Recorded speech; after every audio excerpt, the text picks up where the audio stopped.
Buenas tardes, hermanos. A continuación vamos a estudiar un poco sobre la palabra del Señor. Vamos a mirar una cita del deseado de todas las gentes en el nombre de Jesús. Este es un texto sumamente interesante que puede cambiar nuestras vidas y la percepción de nuestro Dios, la percepción, la forma de ver a Dios. Dice así: mediante las cosas de la naturaleza y los más profundos y tiernos lazos que el corazón humano pueda conocer en la tierra, ha procurado revelársenos. Con todo, estas cosas solo representan imperfectamente su amor. Aunque se habían dado todas estas pruebas evidentes, el enemigo del bien cegó el entendimiento de los hombres para que éstos mirasen a Dios con temor, para que lo considerasen severo e implacable. Satanás indujo a los hombres a concebir a Dios como un ser cuyo principal atributo es una justicia inexorable, como un juez severo, un duro y estricto acreedor. Pintó al Creador como un ser que está velando con ojo celoso para discernir los errores y faltas de los hombres, para visitarlos con juicios. Por esto vino Jesús, a vivir entre los hombres, para disipar esa densa sombra, revelando al mundo el infinito amor de Dios. Amén. Entonces esto es algo tremendo, porque vemos por lo menos que el enemigo ha cegado el entendimiento de los hombres y les hace ver a Dios como un Dios castigador en todo tiempo. Vemos que el Señor sí castiga la maldad, pero es ahí donde surge un dilema. ¿Cómo puede Dios ser justo y a la vez salvar al hombre? Es un dilema que tiene una sola respuesta, y la respuesta es Jesucristo. ¿Por qué? Vamos a verlo. Le sacó la palabra de Dios, la Biblia, y vamos a visitar Romanos 3:23. Romanos 3:23, vamos a ver. Romanos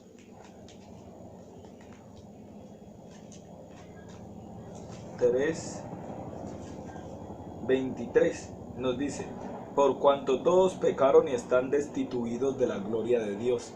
Ahora bien, la palabra de Dios nos enseña que nosotros como seres humanos somos una raza caída, que todos pecamos y todos estamos destituidos de la gloria de Dios, ¿sí?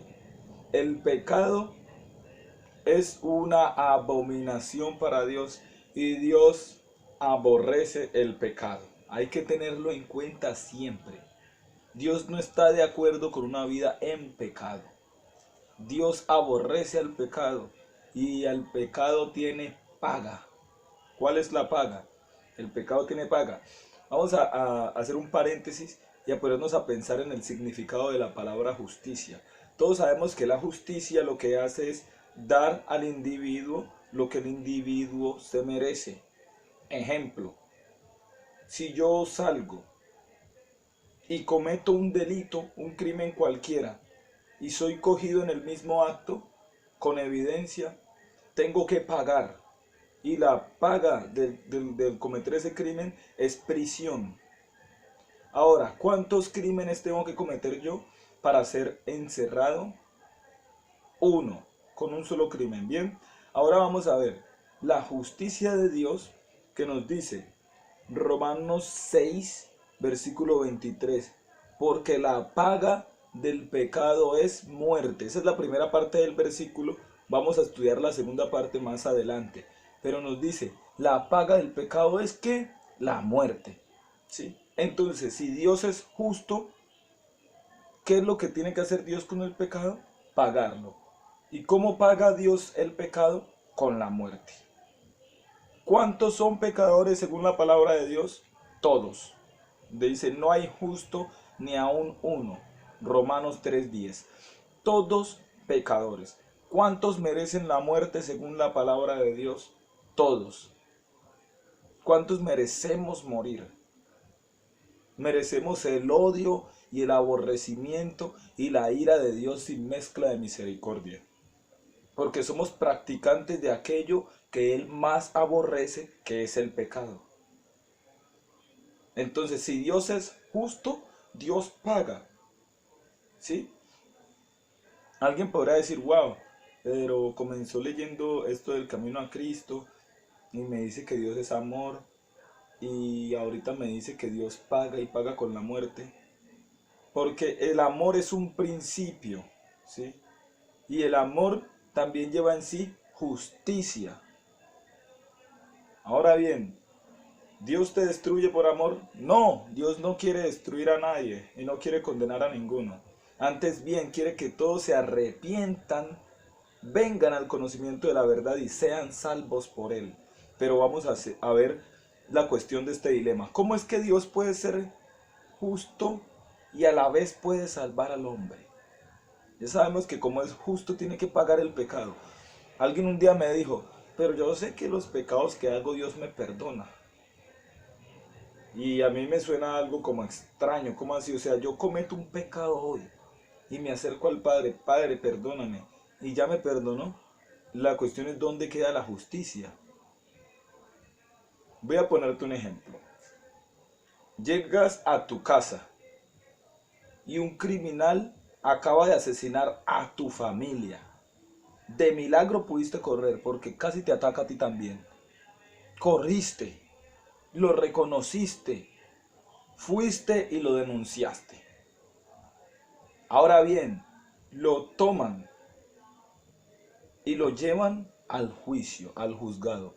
Tú estás presente en el juzgado cuando el criminal arrepentido verdaderamente le dice al juez, juez, yo estoy muy arrepentido, la verdad, estoy muy arrepentido, yo maté a esta familia, pero yo estoy muy arrepentido, por favor no me condenes, perdóname por favor, perdóname, ya no lo vuelvo a hacer, estoy arrepentido. Y el juez le dice, veo que estás arrepentido, te perdono, ya no vas a ir a prisión. Después tú ves que el criminal sale al lado del juez como amigos y van y se toman un café. ¿Cómo te vas a sentir tú? ¿Se hizo justicia? No se hizo justicia. Eso es un juez corrupto. Ahora bien, siendo el pecador un criminal y llegando donde Dios, Señor, yo he hecho tantas cosas, pero perdóname. ¿Crees que es más justo el juez de aquí de la tierra que Dios mismo? Si Dios te perdonara sin justicia, también podría condenarte sin motivo. Entonces hay un dilema. Si Dios es justo, ¿cómo puede hacer para salvar al hombre, siendo el hombre un pecador y merecedor de muerte? Vamos a ver la solución a ese dilema. Juan 1:29. La justicia a los ojos de alguien que ve, le puedes preguntar a cualquier abogado, si conoce las escrituras, el hombre merece la muerte. El creyente que no crea que merece la muerte y la condenación y no se sienta condenado en sí, no es creyente y no ha visto la luz de Jesucristo. El hombre que se crea bueno o que crea que puede ser merecedor de algo de parte de Dios, merecedor de algo bueno o del cielo, no ha visto a Jesucristo y está ciego, y más que ciego, muerto en sus delitos y pecados. Ahora bien, Juan 1:29 nos dice, el siguiente día vio Juan a Jesús, ¿a quién? A Jesús, que venía a él y dijo, he aquí el Cordero de Dios que quita el pecado del mundo. Entonces, hay un Dios santo, perfecto y 100% justo.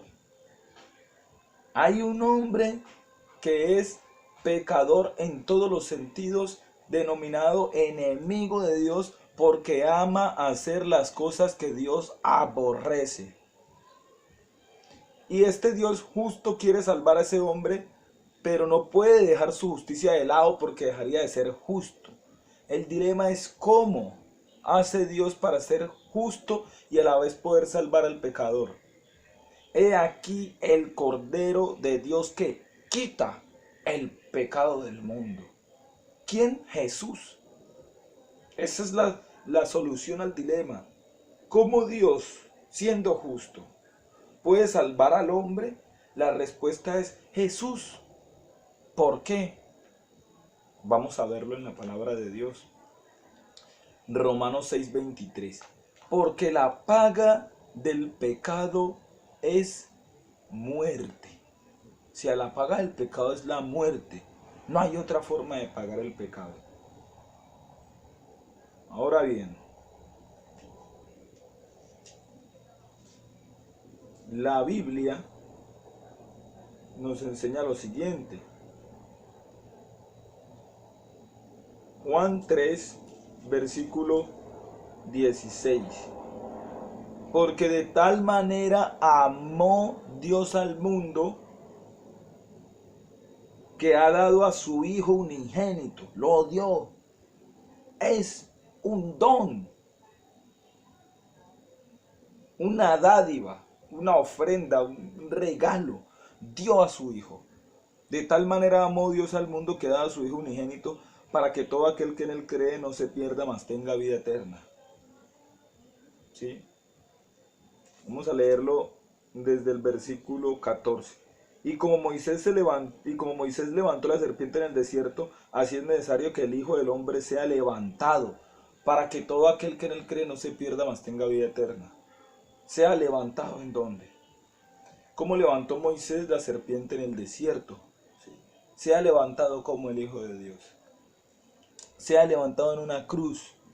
Es necesario que el Hijo del Hombre sea levantado en la cruz, crucificado, para que todo aquel que en él cree no se pierda, mas tenga vida eterna. Ahora bien, si la paga del pecado es muerte, y la Biblia nos enseña que Cristo no pecó, no dijo ni una mentira, no fue grosero con su madre, no fue altanero, ni palabra tosca fue hallada en su boca. Tentado en todo, pero no pecó en nada. Si no pecó, ¿por qué murió si la paga del pecado es muerte? Porque tuvo que hacer una salvación judicial. Judicial. ¿A qué me refiero? El ser humano es pecador y merece la muerte, pero como Dios no quiere que el ser humano muera, en su infinito amor y su misericordia, manda a su Hijo a hacerse hombre para castigar a su Hijo en vez de castigar a la humanidad. Su Hijo, siendo inocente, recibió toda la descarga de la ira del Padre para que no la recibiera la humanidad. Eso es una salvación judicial. Como aquel que viene y le dice, suelten al criminal que yo quiero pagar por él. Así mismo, pagó Jesús la deuda y esa es la solución al dilema. ¿Sí? Esa es la solución al dilema. Que Jesucristo murió por pecadores, de los cuales yo soy el primero. ¿Por qué puedo entrar al cielo? Porque Jesucristo murió por los pecadores. ¿Merezco? No. Y ahí vemos el contraste entre la justicia terrenal y la justicia celestial. La justicia terrenal dice que el que la hace, la paga porque lo merece. Y la justicia celestial dice que el ser humano la hizo, pero la paga Cristo, aunque no lo merece, para darle el cielo al ser humano que no lo merece. Cristo no merecía pagar y pagó. El ser humano no merece el cielo y puede ir al cielo porque Cristo pagó. Entonces ahí vemos la solución a ese dilema y cuán amor inefable es el amor de Dios. El Señor es muy amoroso, demasiado amoroso. Ahora bien, lo que nos dice el camino a Cristo es que el enemigo lo que ha hecho es cegar el entendimiento de los hombres para que conciban a Dios como un Dios inexorable que está pendiente meticulosamente a cada error que cometas para visitarte con juicio. ¿Sí? Esa es la concepción que el enemigo le da al hombre de Dios. Pero el Señor se reveló en las Escrituras. Revelado en las Escrituras donde podemos conocer a nuestro Señor Jesucristo y podemos conocer el plan de salvación. Por eso lo importante de leer la Biblia. Me encontraba ayer con una dama que le decía, dama, es importante que leas la Biblia. Me decía, yo quiero leer la Biblia, pero no quiero ser fanática como tú. No quiero ser fanática de la Biblia. De hecho, yo creo que ahí está el testimonio de varios hombres, Juan, Pedro, etcétera, etcétera. Pero yo tengo mi propio testimonio. Como queriendo decir que ella es una Biblia para sí misma. Que si creo en Dios es a mi manera. Amigo, creer en Dios a tu manera es entregarle tu vida al diablo. Ponte a pensar en esto. Si tienes hijos, piénsalo así. Y si eres hijo, piensa esto. Mandan a un muchacho a hacer un mandado. Fulanito de tal, vaya a la tienda y me compra 1 libra de arroz. Y el muchacho viene contento. Llega con 1 libra de harina. Y le dice a su padre, padre, mira. Y el padre le dice, yo te pedí 1 libra de arroz, ¿por qué me traiste harina? Él dice, harina, esto es arroz a mi manera.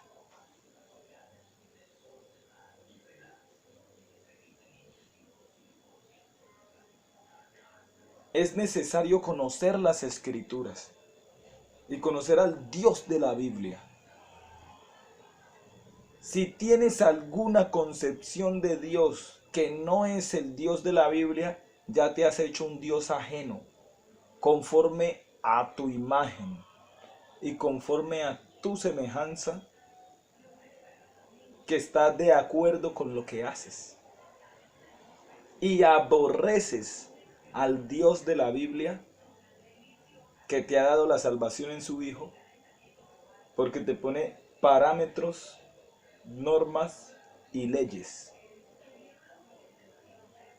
Aborreces al Dios de la Biblia porque amas tu pecado. No quieres dejar de ir a discotecas, no quieres dejar de tener 2, 3, 4 novias, no quieres abandonar la marihuana, no quieres dejar de lado la masturbación, no quieres dejar al lado la grosería, no quieres dejar la pelea y solo dices, Dios me hizo así y vengo a mi vida a disfrutarla. Por eso aborreces el Dios de la Biblia y lo ves con cara de religión. No es un juicio apresurado. Puedo comprobarte con las Escrituras que es por eso que aborreces al Dios de la Biblia.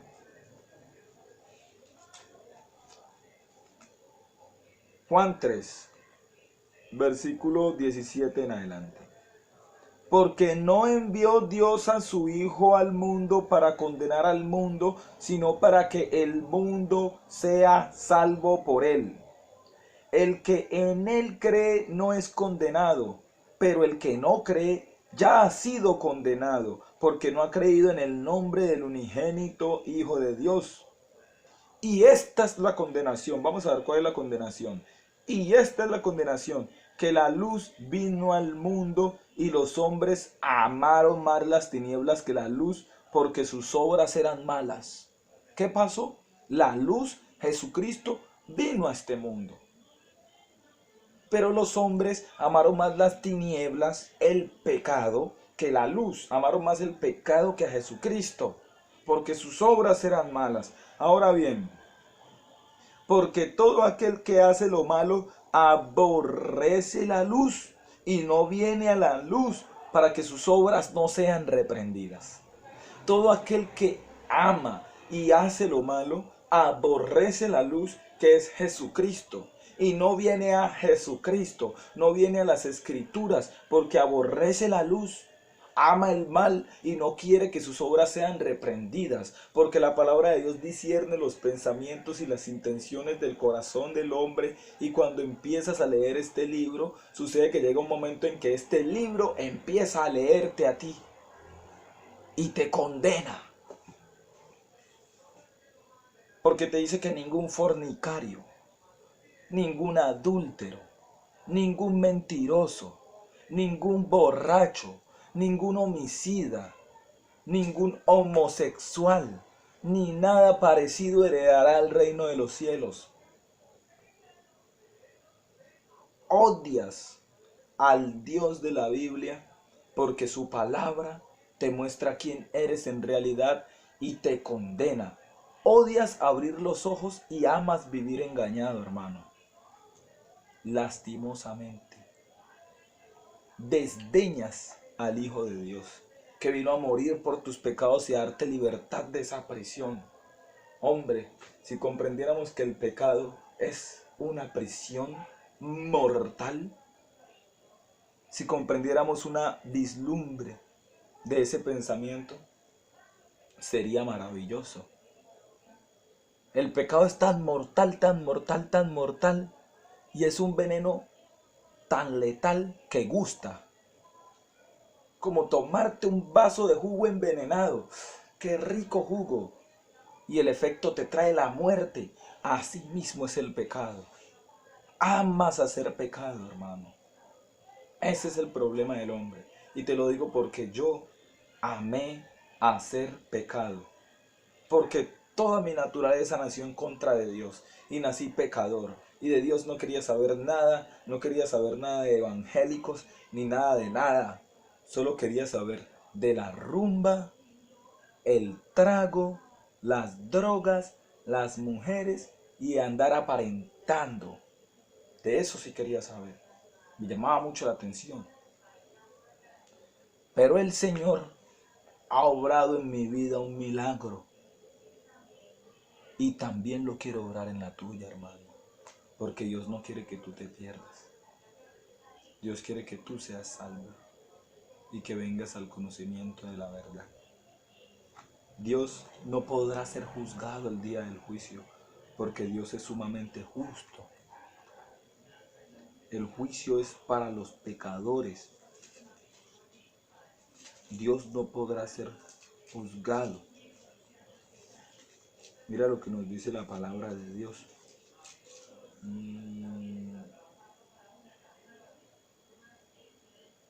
Ok.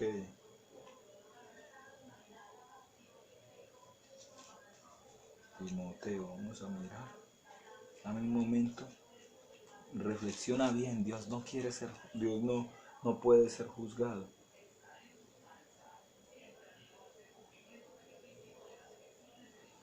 Dios no puede ser juzgado. Porque, ¿a qué me refiero con esto? Muchas personas dirán, yo soy así, Dios me hizo así. ¿Culpas a Dios, hermano? La culpa es tuya, mía. La culpa es del hombre. Y Jesucristo la llevó sobre sí para salvarnos. Ahora mira lo siguiente. Primera de Timoteo 2:4. El cual quiere que todos los hombres sean salvos y vengan al conocimiento de la verdad. ¿Qué quiere Dios? Que todos los hombres sean salvos y que vengan al conocimiento